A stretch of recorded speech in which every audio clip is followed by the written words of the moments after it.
show you my toys. Hey everybody, this is D Hunter bringing another action figure review.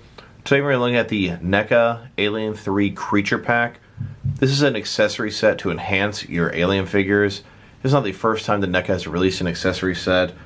We've gotten the creature set from Alien Covenant, we've got a Marines weapon set, we've gotten an Aliens accessory set with a bunch of facehuggers in lab specimen jars, and we've also gotten a couple different egg sets from the movie Aliens. So this guy here comes with a Premature Queen, the Queen Facehugger from the special edition of the film, the dog alien Bambi Burster as he's just born, and then we've got Spike, the Rottweiler with two alternate heads. So check out the packaging here. You can see on the front here, Alien 3 Creature Pack. We've got the Rottweiler with two heads, Bambi Burster. He looks like he has a mouth that's detachable, Queen Facehugger, and a Premature Queen. Not actually in the film, but that's probably the one I'm most excited for in this. So on top here, Alien 3 Creature Pack warning. On the side, just a picture of all the contents. Other side, Alien 3 Creature Pack.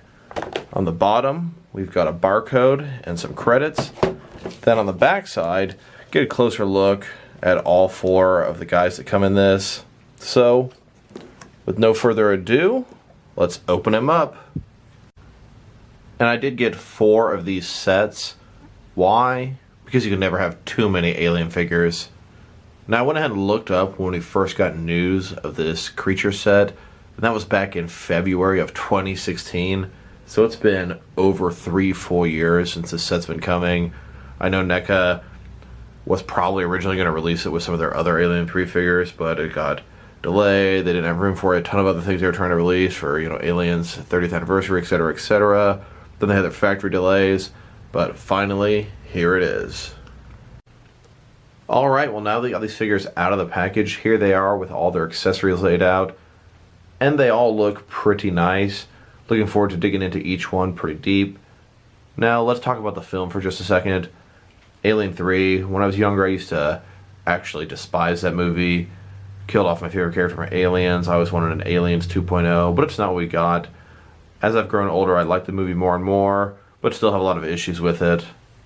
So the Alien 3 action figure line, this has to be probably the last thing they're going to make for it.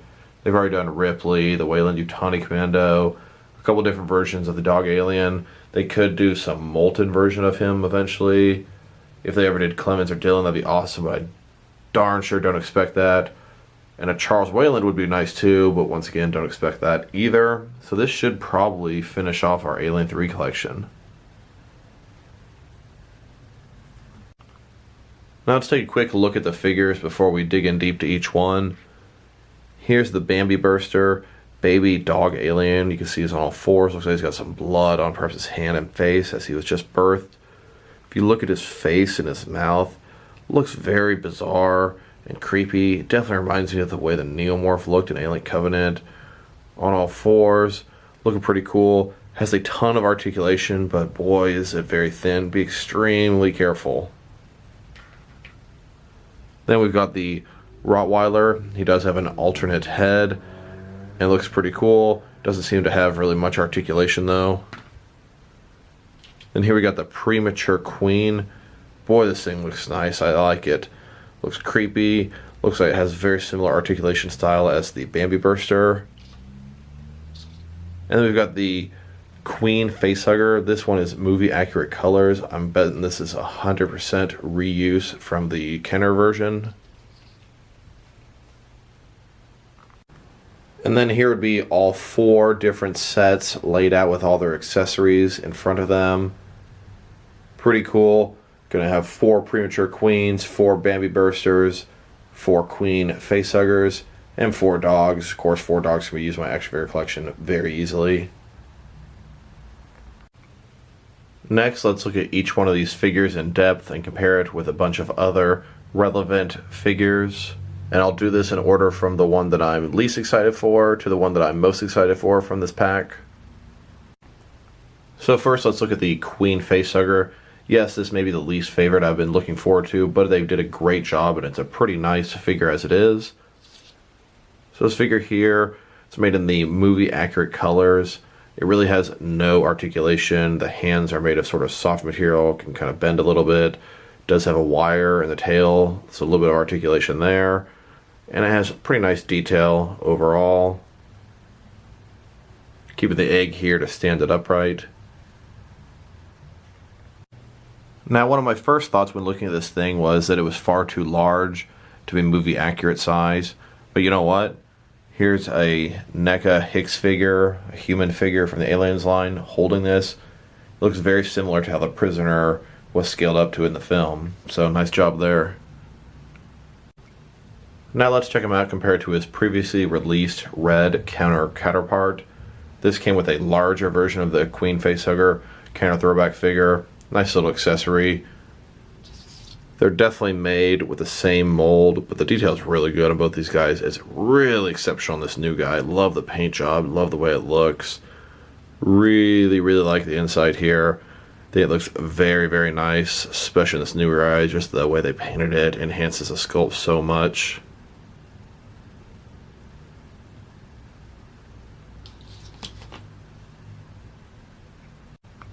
And then back when that Queen Facehugger was released, I did get 2 of those figures.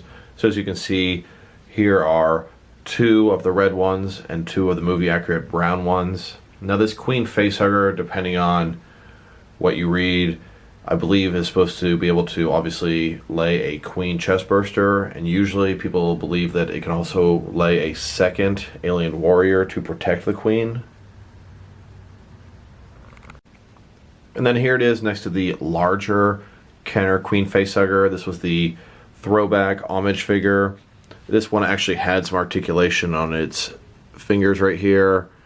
It looks pretty similar on the inside, just sort of a much larger version of the same thing.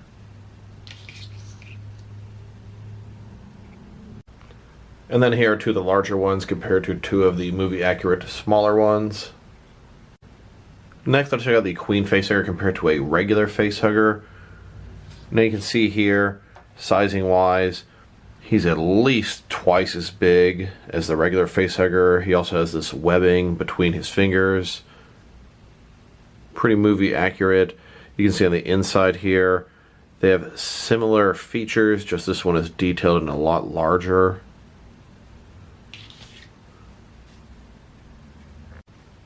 And then here are 4 standard facehuggers next to 4 of the Queen facehuggers. Now Neca has released a large variety of paint jobs with the same facehugger. Here we've got sort of a pixelated version of it. Here's a green version, standard version, of course Queen facehugger. Here's a glow-in-the-dark version, and then here's a blue version. And then here it is next to an Alien Covenant facehugger. This is a little bit larger than the Aliens version they've made. As you can see, size-wise, still considerably smaller than the Queen Facehugger. Detailing is a little bit better on the Covenant Facehugger on the inside.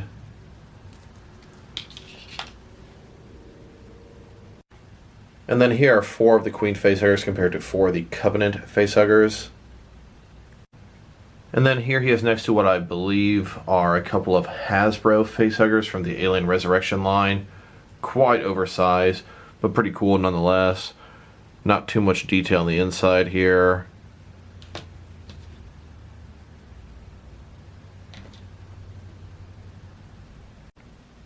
And then here it is next to a couple of Kenner facehuggers.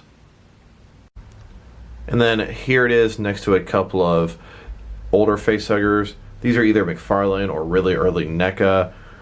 They're a softer material, kind of bendable, but the inside has pretty nice detail. And then here it is next to a dead standard facehugger, one that's already impregnated a host, done its job, and then curled up and died. Next, let's start the Rottweiler. This dog, I believe, was named Spike in the film. He does have 2 interchangeable heads. Detail's decent, looks good, pretty good sized dog. Really 0 articulation except for the head. It is on a ball joint, can move around, can look up and down a tiny bit as well, kind of tilt from side to side, just a little bit. And then as you've already seen, here is his first head, his standard looking head. Got a spiked collar as well. And then here he is with his alternative, bloodied up, messed up head. In the film, I've never fully understood why this happened. I guess the facehugger wasn't designed or able to attach his face properly and ripped some of his. Maybe he fought with it and some acid spray on him. But it looks pretty gruesome, kind of sad. Got some flesh hanging off here on the side. It does retain the articulation, just like the other head as well.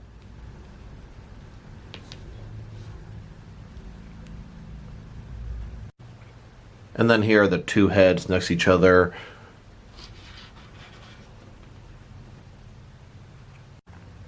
One thing I'd like to point out is that this is from the dog alien, which is from the theatrical cut of Alien 3. The theatrical cut of Alien 3 is not nearly as good as the assembly cut. In the assembly cut, it comes out of a giant ox, and in the theatrical cut, it comes out of the dog. A Rottweiler figure is a lot more fun than a giant dead ox hanging upside down, though. And then one thing I thought when looking at the pictures of this figure, when I found out that it had two interchangeable dog heads, was could I put this on the old Tim Curry It to reenact that scene where his head turned into a dog and he killed this guard at the asylum? And honestly, it looks pretty freaking good like this. It doesn't attach with the peg by any means, but if you were to glue it on there, it actually looks pretty good. Next, I would like to compare him to all the other dogs in my action figure collection. And the first thing I thought to myself when I saw these guys was, this dog looks familiar. I wonder if Neca reused anything. And of course they did. These are the two dogs that came with a Freddy Krueger action figure. And as you can see, they used the exact same body, just swapped out the head. And you know what? It works for me. Here they are next to a couple of terror dogs from Ghostbusters. Here they are next to a couple of translucent terror dogs from Ghostbusters. Here they are next to some predator hounds from Predators. Here they are next to some of my police canines from Plan B Toys. Here it is next to Colonel Stars and Stripes dog from Kick-Ass 2. Here they are next to all the different Ace the Bat Hound figures I have from Batman comics.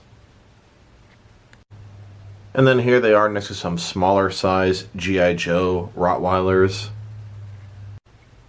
Next, let's check out the Bambi Burster. As you can see here, light brown colored. He's called the Bambi Burster. He kind of resembles Bambi from the Disney film. His face here, his head, really reminds me of something from David's Lab from Alien Covenant. On all fours, short tail. Really like the coloring and detail on this guy. Next, let's check out this guy's articulation. Let's start with the head. His head, it can look up and down. It can go from side to side.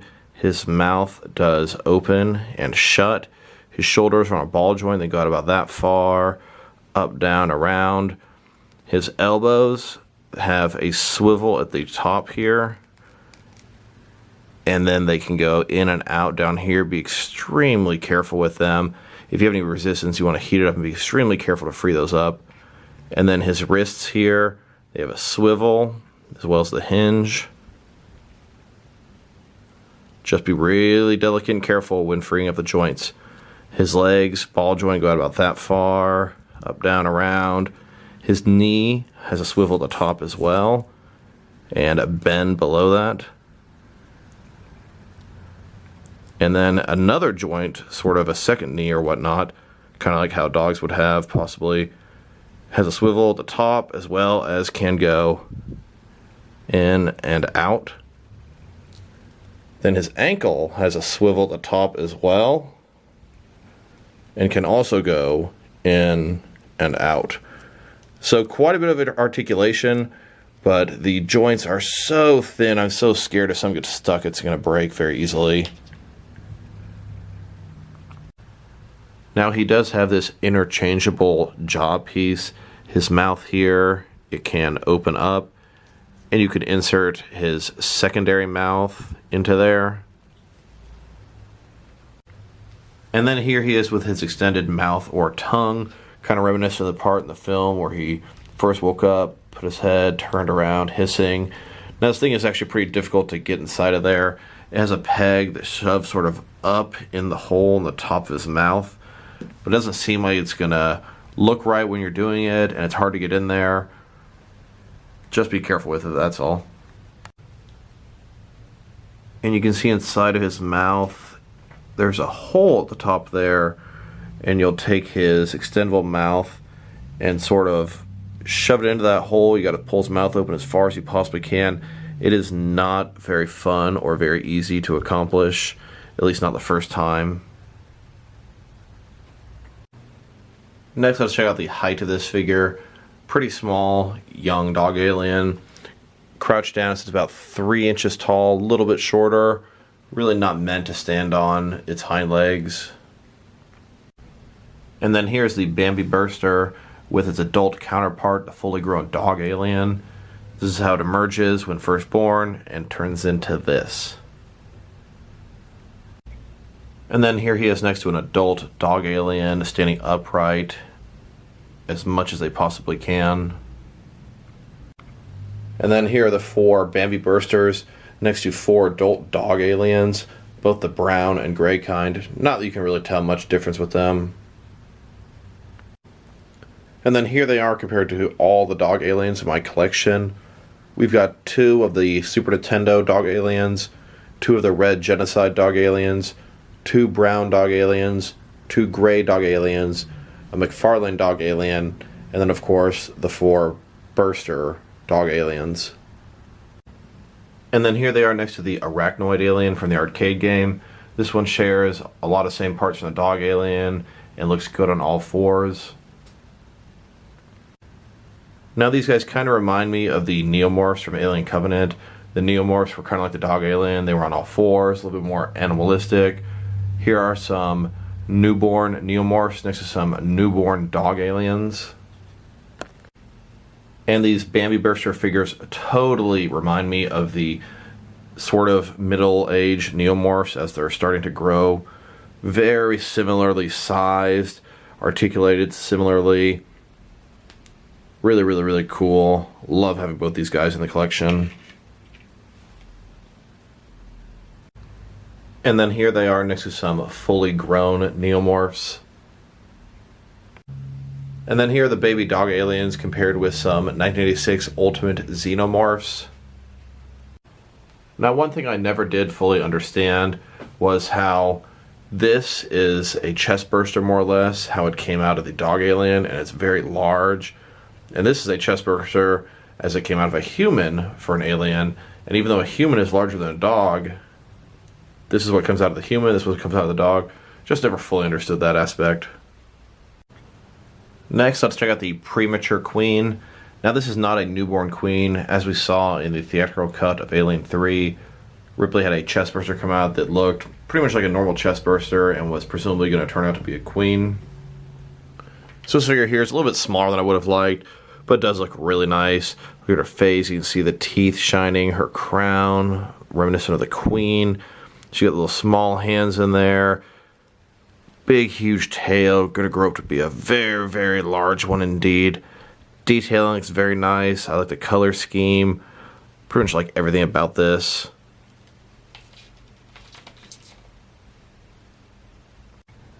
And then of course this queen can both crouch onto all 4s, as well as stand upright, just like her adult counterpart. Next, let's check out her articulation. Starting with the head. Her head can go up and down a pretty good amount. Of course, it can go around. It's on a ball joint side of there. It can tilt, go from side to side, not all the way around, as the neck and jaw sort of intersect at one point. Her smaller hands down here do have articulation. Just at the bottom, there's a little bit of ball joint there, so they can go up and down and around as well. Her shoulders are on a ball joint. They can go out about that far. Up, down, around. Now her elbows, single jointed, they do have a hinge at the very top. And then they go from here to that far. Once again, be very careful with these things. Her wrist, of course, goes around, and it's not really hinged. It has a ball joint under there. And her legs on a ball joint as well. They go out about that far, up, down, around, all that fun stuff. Then her knee, just like her elbow, single jointed, go in and out like so, and then it has a swivel on the top. Then her sort of second knee, same thing, swivel at the top, and then it can go in. I'll show you on this one. In that far and back out. Then her foot, it's not hinged or swiveled, it's just on a ball joint inside of here. Then her tail, of course, has a wire inside so it can hold the different poses you want it to do.